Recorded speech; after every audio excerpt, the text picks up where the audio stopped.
Happy May Day, everyone. The problem with the markets at the moment is this, exhibited by MasterCard.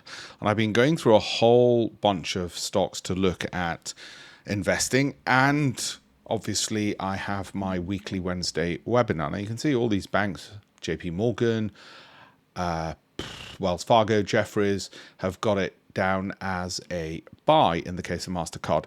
The fundamental problem I have, and the reason why I'd exited already, is the monthly MACD, I'll just show you that in isolation, is somewhat overbought. And when it is at these high levels, there tends to be limited upside. Worse still, if we just look at the weekly, that's falling and fallen below its own moving average, which again suggests some downward pressure. Now, there's a lot of stocks which look exactly like this. Let me zoom in for you.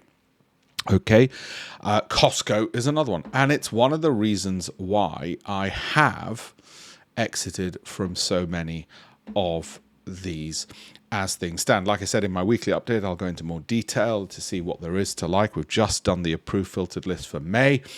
And out of 10,000 stocks, we've probably got the fewest we've had.